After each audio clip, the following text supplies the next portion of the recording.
नमस्कार, मैं नेहा और आप देख रहे हैं फर्स्ट बिहार झारखंड। हम आज एक खास एपिसोड लेकर आए हैं जहां हम डॉक्टर से बातचीत करेंगे और आपकी बीमारी के बारे में, आपकी बीमारी के इलाज के बारे में आपको हम बताएंगे। आज जो हमारे साथ डॉक्टर मौजूद हैं, इनका नाम है डॉक्टर आमिर काज़मी, जो कि हार्ट सर्जन है। पहले तो बहुत बहुत स्वागत है सर आपका। Thanks for inviting me. आज हम बात करेंगे हार्ट के बारे में, हृदय। हार्ट की बीमारी लगातार बढ़ती जा रही है। पहले हम ये सुना करते थे कि पहले ये केवल बुजुर्ग को होती थी हार्ट अटैक जैसी समस्या, लेकिन अब युवा के साथ साथ बच्चों में भी ये बीमारी लगातार बढ़ती जा रही है। तो आज हमने सोचा कि हम आपको हार्ट के बारे में पूरी जानकारी देंगे कि कैसे ये बीमारी होती है, इसके पीछे की वजह क्या है और इसके उपचार क्या है।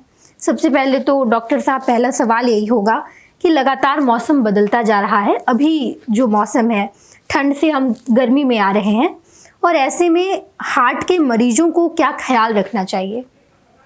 देखिए, मौसम जो चेंज होता है, मौसम चेंज होने के साथ साथ कुछ सावधानियां, कुछ प्रिकॉशंस तो लेने होते हैं। जैसे ये तो नॉर्मल जो लोग होते हैं, इवन जो ओल्ड एज में जो लोग हैं, उनको भी प्रिकॉशन लेना चाहिए। हार्ट के जो पेशेंट होते हैं उनके लिए तो खास प्रिकॉशन होता है कि उन्हें बहुत सारी चीज़ें, जैसे ठंड का मौसम था, अभी गर्मी आ रही है, एक बैग से लोग फ़ैन चलाना शुरू करते हैं या फिर एसी चलाना शुरू कर दिया। तो ऐसे में हार्ट के जो पेशेंट होते हैं, ख़ासकर जिनकी बाईपास सर्जरी हुई है, उन लोगों में स्पेशल प्रिकॉशन लेना होता है कि ऐसे लोगों को फिर से कोल्ड कफ वगैरह का कंप्लेंट शुरू हो सकता है। या फिर जो लोग, जिन लोगों को बहुत सारे हार्ट के पेशेंट होते हैं जिनमें हार्ट फेलियर के कुछ सिम्टम्स हैं, वो लोग अंडर ट्रीटमेंट में हैं, तो उनको ऐसे मौसम में ख़ास अपना ध्यान रखना है कि गर्म पानी का जो सेवन जो ठंड में रहता है, उसको कोशिश करना है कि जब तक कि पूरी गर्मी नहीं आ जाए तब तक उसे कंटिन्यू करें। बाकी जैसे कि मौसम बदलने के साथ लोग ठंडा पानी या फिर शरबत या फिर कोल्ड आइसक्रीम वगैरह लेना शुरू कर देते हैं। तो इन सब चीज़ों से डेफिनेटली चांसेस होते हैं कि जो ऐसे लोगों में, जो ऐसे हार्ट खास पेशेंट जो होते हैं, उन लोगों में चांसेस तो होते हैं कि इन्फेक्शन कैचअप करने के। तो ऐसे प्रिकॉशन बिल्कुल लेना चाहिए। बिल्कुल डॉक्टर साहब, जब हम हार्ट की बीमारी के बारे में बात कर रहे हैं तो हमारे दर्शकों को एकदम सिंपल लैंग्वेज में समझाइए कि आखिर ऐसा क्या हो जाता है। हम कहते हैं हार्ट अटैक आ गया, हार्ट की बीमारी हो गई, ऐसा क्या होता है? हार्ट की बीमारी जो ये तो बहुत कॉमन या ब्रॉड टर्म है। जैसे हार्ट अटैक जो कॉमनली लिंक होता है वो कोरोनरी आर्टरी डिजीज या जो हार्ट की नसों की बीमारी होती है वो होता है ना। तो हार्ट की जो बीमारियां हैं उसके बहुत सारे टाइप्स होते हैं, बहुत सारे क्लासिफिकेशन है, लेकिन जो मोस्ट कॉमन जो हम लोग अपने क्लिनिकल प्रैक्टिस में देख रहे हैं, हॉस्पिटल में या अपने आसपास में भी जो फैमिली में लोगों को चारों तरफ देख रहे हैं, जो मोस्ट कॉमन डिजीज़ है हार्ट की, वो हार्ट कोरोनरी आर्टरी डिजीज़, यानी कि हार्ट की नसों की बीमारी, जिसमें ब्लॉकेज हो जाता है। और ऐसे ब्लॉकेज बहुत सिवियर हो गया या फिर किसी वजह से एक हार्ट की नसों में थ्रोम्बस या ब्लड क्लॉट्स बन गए, तो ऐसे लोगों को सडन हार्ट अटैक आता है। और देखा गया है कि ये हार्ट अटैक की समस्या या फिर जो भी इस तरह का जो एंजाइना या चेस्ट पेन होना, या जो कुछ भी ये सारे सिम्टम्स होते हैं हार्ट के पेशेंट में, देखा गया कि ठंड में ज़्यादा होते हैं। क्योंकि बॉडी का ऐसा मैकेनिज्म है कि ठंड में जो होता है, बॉडी का जो ब्लड प्रेशर बढ़ता है, और ब्लड प्रेशर बढ़ने के साथ साथ ही सारा कुछ कैटास्ट्रॉफ या सारी एक तरह से ये बोलिए कि चीज़ें गड़बड़ होनी शुरू हो जाती है। हार्ट बीपी, ब्लड प्रेशर जैसे बढ़ता है, वैसे ही जो कोरोनरी आर्टरीज होती है या हार्ट की नसें जो होती है, उसमें जो प्लाक्स होते हैं, जो उसका रप्चर होना शुरू हो गया, उसमें थ्रोम्बस बन सकते हैं। हाई ब्लड प्रेशर की वजह से सबसे खतरनाक बीमारी जो होती है, जो जिसमें अनकंट्रोल्ड हाइपरटेंशन हो गया, जिसमें जो हार्ट की मेन नस है या जिसको एओर्टा बोलते हैं, उसका डिसेक्शन हो जाता है, जिसको एओर्टिक डिसेक्शन बोलते हैं। बहुत ड्रेडेड ये डिजीज़ है, और ये बहुत कॉमन नहीं है, लेकिन देखा गया है कि जो लोग खासकर एक्सट्रीम हाइपरटेंसिव में ब्लड प्रेशर बहुत ज़्यादा रहता है जिनका, और ख़ासकर ओल्ड एज में है, तो उनमें एओर्टिक डिसेक्शन हो सकता है। एओर्टिक डिसेक्शन का ये मतलब हुआ कि जो मेन खून की नली, जिसको एओर्टा बोलते हैं, उसकी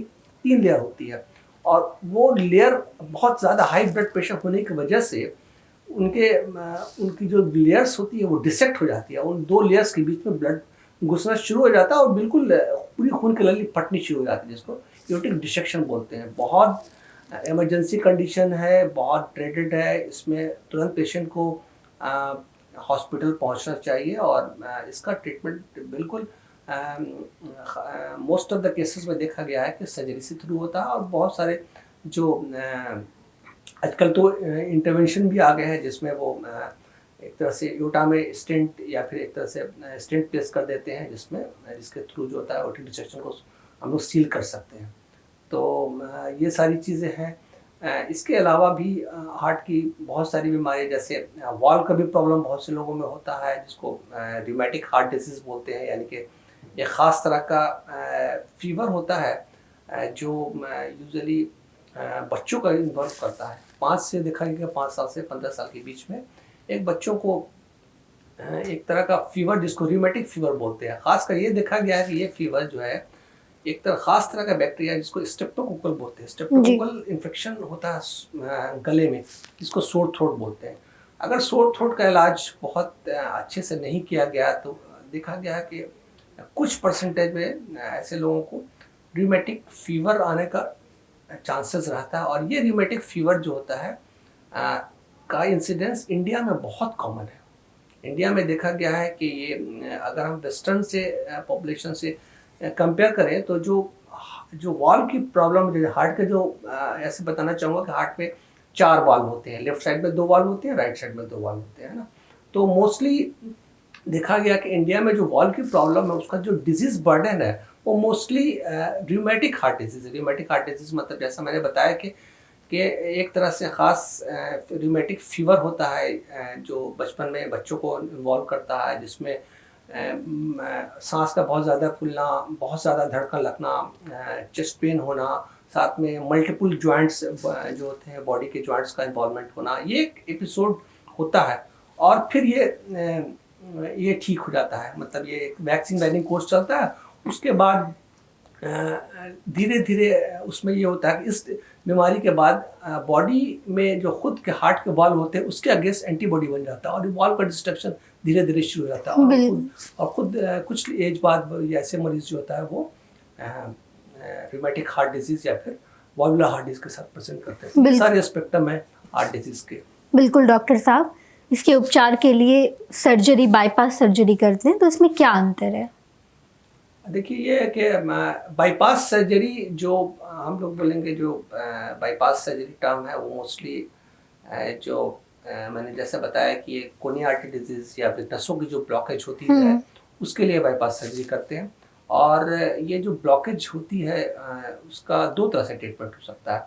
या तो अगर ब्लॉकेज बहुत ज़्यादा नहीं है, आर्टरी अच्छी है, फोकल ब्लॉकेज है, 2 जगह 3 जगह आर्टरीज में ब्लॉकेज है, या फिर हार्ट की जो मेन 3 नसें हैं उसमें से मोस्टली 2 नसें या 1 नसें इन्वॉल्व है, तो उसमें स्टेंट डालकर ट्रीटमेंट होता है, जिसका ट्रीटमेंट कार्डियोलॉजिस्ट करते हैं। हम लोग कार्डियक सर्जन जो होते हैं वो अगर हार्ट की आर्टरीज बहुत ख़राब है, डिफ्यूज डिजीज़ है, अगर पेशेंट को डायबिटीज़ है, अनकंट्रोल डायबिटीज़, तो ऐसे लोगों में देखा गया कि जो हार्ट की आर्टरीज होती है, नसें होती है, वो काफ़ी ख़राब होती है। और ऐसे में स्टेंट अगर डालते हैं हम लोग तो वो उसकी लाइफ बहुत ज़्यादा नहीं होती है।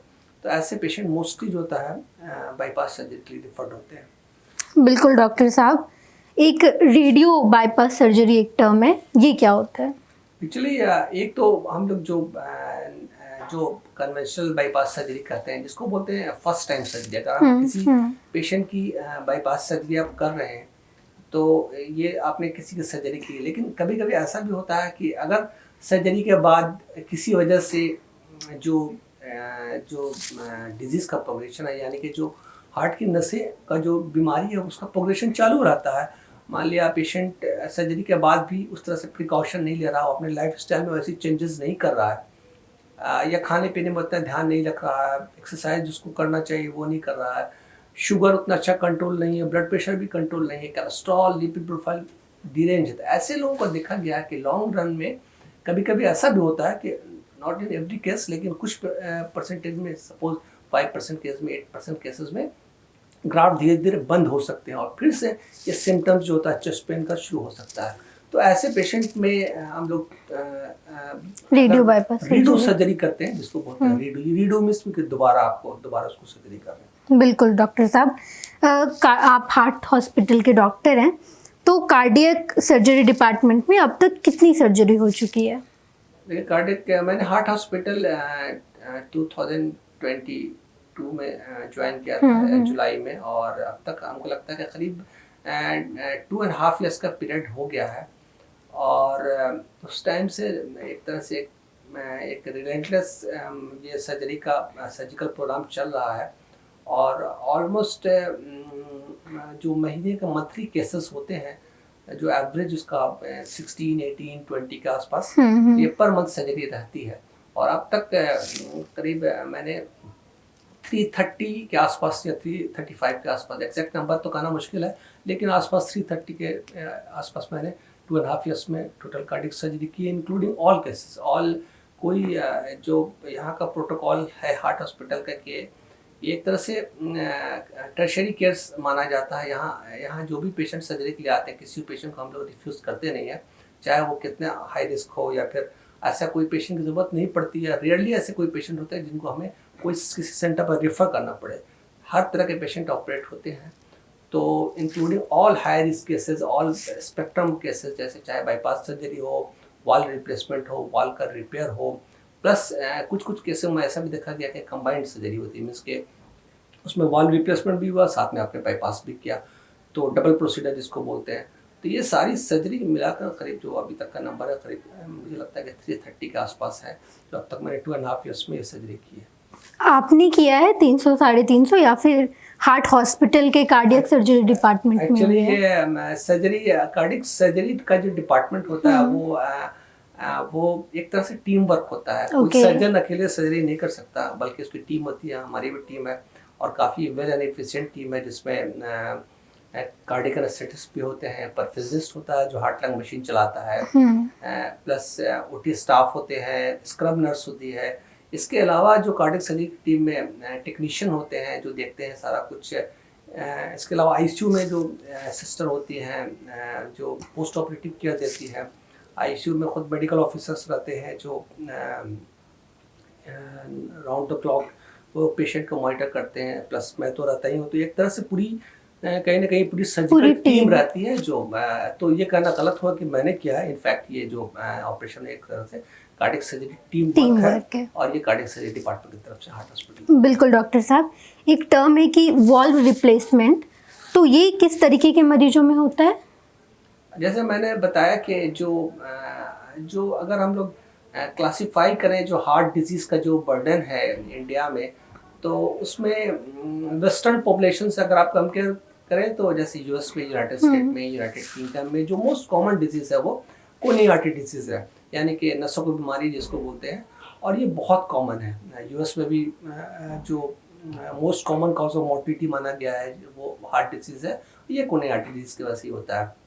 सिमिलर डिजीज़ पैटर्न इंडिया में भी है, लेकिन डिफरेंस क्या है कि इंडिया में जो कोरोनरी आर्टरी डिजीज़ हो रही है बहुत सीवियर फॉर्म में हो रही है, और उसका जो एवरेज एज माना गया है वो जो यूएस की पॉपुलेशन है या फिर वेस्टर्न वर्ल्ड के जो पॉपुलेशन है उनसे करीब 8 से 10 साल पहले होता है, यानी कि यंगर पॉपुलेशन में ये जो कोरोनरी आर्टरी डिजीज़ बहुत हो रही है। इसके अलावा जो वाल्व की प्रॉब्लम होती है, वाल्व जैसे कि किसी पेशेंट को वाल्व का रिप्लेसमेंट के लिए लोग आते हैं, तो वाल्व की जो बीमारी होती है वो क्लासिफाई की जाती है जैसे कि जैसा कि मैंने बताया कि हार्ट में 4 वाल्व होते हैं, लेफ्ट साइड में 2 वाल्व होते हैं, राइट साइड में मोस्टली जो वाल्व का इन्वॉल्वमेंट होता है लेफ्ट साइड के वाल्व का इन्वॉल्वमेंट होता है। जैसा कि मैंने अभी बताया कि रूमेटिक हार्ट डिजीज़ जो होता है मोस्ट कॉमन कॉज है इंडिया में हार्ट वाल्व के प्रॉब्लम का, और ये बीमारी बहुत सारे पेशेंट को इवन हिस्ट्री में ये लोग क्लियर कट बता भी नहीं पाते हैं, लेकिन वो कहीं ना कहीं उनको बचपन में रूमेटिक फीवर होता है। उस फीवर के बाद, उस एपिसोड के बाद जिसका प्रीडोमिनेंट सिम्टम ये होता है कि चेस्ट पेन के साथ प्रेजेंट करना, पाल्पिटेशन, उस टाइम में यूजुअली बच्चे में होता है करीब 5 से 15 साल के बीच में, साथ में मल्टीपल जॉइंट पेन, कभी कभी बॉडी में नोडूल्स भी होते हैं, बहुत सारे फीचर्स होते हैं जो रूमेटिक फीवर का क्लासिकल डिस्क्रिप्शन होता है। उसके बाद जो होता है वाल्व का डिस्ट्रक्शन शुरू हो जाता है। तो उस बीमारी के बाद जो रूमेटिक हार्ट डिजीज़ जो बहुत कॉमन इंडिया में, अगर वेस्टर्न वर्ल्ड से कंपेयर करें तो ये रूमेटिक फीवर, वहाँ rheumatic heart disease very uncommon है। वहाँ जो वाल्व की प्रॉब्लम हो रही है वो मोस्टली कैल्सिफिक, इट मीन्स के एज बढ़ने के साथ साथ जैसे बॉडी में कैल्शियम का मेटाबॉलिज्म होता है, उसी तरह से धीरे धीरे वाल्व जो होते हैं उसमें भी कैल्शियम का डिपोजिशन शुरू हो जाता है और वाल्व खराब हो जाते हैं, जिसको कैल्सिफिक एओर्टिक स्टेनोसिस भी बोलते हैं। या फिर बहुत सारा काउज होता है, डीजेनरेटिव काउज होता है, जिसमें वाल्व धीरे धीरे किसी वजह से डीजनरेट करता गया, जिससे वाल्व का लीकेज शुरू हो गया। इसके अलावा एक तरह से बहुत कॉमन जो प्रेजेंटेशन होता है या फिर बहुत कॉमन सबसेट ऑफ पेशेंट्स आते हैं इन्फेक्टिव एंडोकार्डाइटिस। मीन्स ये कि किसी वजह से बॉडी में इन्फेक्शन हो गया। ये इन्फेक्शन आईवी ड्रग एब्यूज़र जो होते हैं उनको भी हो सकता है, या फिर किसी पेशेंट का प्रोलॉन्ग्ड आईवी एंटीबायोटिक चल रहा है या कैनुला लगा हुआ, जिसकी वजह से इंट्रावेनस इन्फेक्शन हुआ और ये इन्फेक्शन हार्ट के वॉल में चला गया, जिसको इन्फेक्टिव एंडोकार्डाइटिस बोलते हैं, और धीरे धीरे वॉल का डिस्ट्रक्शन शुरू हो गया। तो ऐसे पेशेंट का भी 2% कम है, लेकिन ऐसे लोगों का भी प्रेजेंटेशन होता है। तो ऐसे जो इस तरह के जो वॉल्व के जो पेशेंट होते हैं उसमें ट्रीटमेंट वही होता है, या तो हम लोग कोशिश करते हैं पहले वॉल्व रिपेयर के। बहुत सारे केसेस में जैसे ट्राइकस्पिड का मोस्टली हम लोग वॉल्व का रिपेयर ही करते हैं। माइट्रो वॉल्व यानी कि जो लेफ्ट साइड का जो वॉल्व है उसमें भी वॉल्व का रिपेयर, अगर वॉल्व का लीकेज बहुत ज़्यादा है तो वॉल्व का रिपेयर की कोशिश करते हैं। अगर लगता है कि वॉल्व रिपेयर के लायक नहीं है तो वॉल्व का रिप्लेसमेंट कर सकते हैं। उसमें भी 2 ऑप्शन होते हैं। वॉल्व का रिप्लेसमेंट आप जो कर रहे हैं तो उसमें 2 तरह के वॉल्व आते हैं। एक तो मेटेलिक वॉल्व होता है, जो मेटल का वॉल्व होता है, और ये लाइफ लॉन्ग चलता है। इसका शॉर्टकमिंग ये है कि आपको लाइफ लॉन्ग एंटीकोगुलेशन लेना होता है, ब्लड थिनर लेना होता है। एक टिश्यू वॉल्व होता है जिसको हम लोग बायोप्रोस्थेटिक वॉल्व बोलते हैं। ये जो गोट होती हैं या फिर पिग होते हैं उसके हार्ट के जो हार्ट का होता है उसके जो हार्ट के चारों तरफ झिल्ली होती है, उसको पेरिकार्डियम बोलते हैं, उसको फिक्स करके बनाते हैं।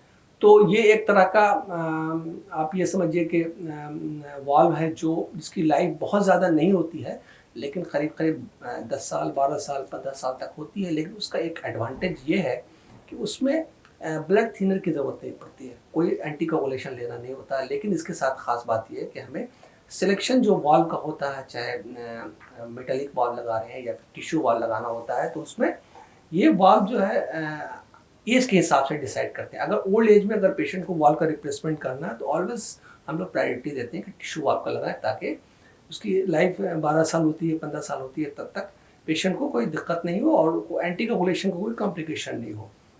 बाकी अगर यंग एज में कोई पेशेंट प्रेजेंट करता है, बच्चा आता है, तो हम लोग उसमें कोशिश करते हैं कि मेटालिक वाल्व लगाएं।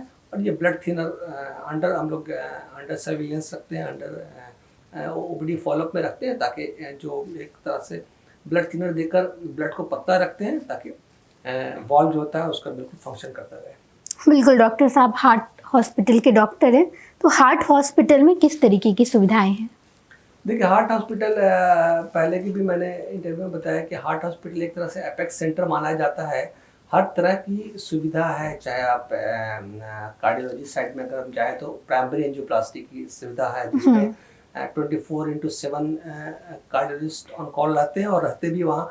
कोई भी किसी पेशेंट को अगर हार्ट अटैक आता है, इमीडिएट एंजियोप्लास्टी की ज़रूरत होती है, तो हम लोग ये फैसिलिटी है, क्योंकि प्राइमरी एंजियोप्लास्टी का आउटकम देखा गया बहुत अच्छा। अगर किसी मरीज़ को चेस्ट पेन हो रहा, हार्ट अटैक आया, आप उसी टाइम में पेशेंट को कैथ लैब में लेकर अगर जो कल्प्रिट आर्टरी है उसमें अगर आप एंजियोप्लास्टी कर देते हैं, उस आर्टरी को खोल देते हैं, तो इसको हम लोग प्राइमरी एंजियोप्लास्टी बोलते हैं। तो ये एक तरह से मैजिकल प्रोसीजर है, जिससे फाइनली पेशेंट का आउटकम बहुत अच्छा होता है। ये तो है, प्लस हम लोग इसके अलावा plan angioplasty, pacemaker implantation, ICD implantation, तो ICTD वगैरह इम्प्लांटेशन, ये सारी जो बेसिक प्रोसीजर्स हैं ही। प्लस इसके अलावा जो भी OPD में जो भी वर्कअप हो सकता है, जैसे TMT, इको, ECG या फिर हॉल्टर मॉनिटरिंग, हर तरह की फैसिलिटी है। कार्डियक सर्जरी मैंने बताया कि जो कार्डियक सर्जरी का डिपार्टमेंट फुल्ली यहाँ एस्टेब्लिश्ड है और आपकी पूरी टीम है, जिससे कोई भी इस तरह से कार्डियक सर्जरी के अलावा जो भी कार्डियोलॉजी के जो भी पेशेंट आते हैं, कोई भी पेशेंट जो होता है, ऐसा कुछ कभी नहीं हुआ कि उनको यहाँ कोई किसी तरह की कोई फैसिलिटी अवेलेबल नहीं हुई हार्ट हॉस्पिटल में। तो इस तरह से देखा जाए तो हार्ट हॉस्पिटल जो एक तरह से फुल्ली इक्विप्ड है, किसी भी तरह के कार्डियक इमरजेंसी चाहे कार्डियक इलेक्टिव प्रोसीजर। बहुत बहुत धन्यवाद डॉक्टर साहब। डॉक्टर साहब हमारे साथ जुड़े और हमारी ये कोशिश लगातार रहती है कि हार्ट की बीमारी के बारे में बहुत ही अच्छे तरीके से आपको बता दें, इसका इलाज क्या है और जितनी टर्म है उसे सिंपल लैंग्वेज में, लेमन लैंग्वेज में आप तक पहुंचाए। बने रहिए हमारे साथ। धन्यवाद। पैनोरमा ग्रुप, जो सोचता है वो करता है, आपके अपने सपनों का आशियाना। ये लो मुंह मीठा करो, आज मैंने अपना जॉब छोड़ दिया, अब हम पूर्णिया वापस जाएंगे। जॉब छोड़ दिया है? मतलब ये घर कैसे चलेगा? हम करेंगे क्या? और माँ बाबूजी क्या बोलेंगे? इसलिए मैं एक और मिठाई का डब्बा लाया। अपने बिजनेस के लिए लोन अप्रूव हो गया। अरे लोन अप्रूव हो गया वो तो ठीक है, लेकिन पूर्णिया में हम रहेंगे कहाँ? अपना घर भी तो नहीं है वहाँ। इसलिए तो एक और मिठाई का डब्बा अलग से लाया हूँ। हमने पूर्णिया में घर ले लिया है, पूर्णिया के ई होम्स पैनोरमा में। पूर्णिया में पैनोरमा ग्रुप लेकर आए हैं ई होम्स पैनोरमा। बड़ा घर, आलीशान जिंदगी और अत्याधुनिक सुविधाओं के संग। अरे अरे, अब क्यों मुंह मीठा करवा रही हो? क्योंकि हम घर वापसी जो कर रहे हैं। घर वापसी की खुशी पूर्णिया में ई होम्स पैनोरमा के संग। E homes panorama, luxurious lifestyle redefined.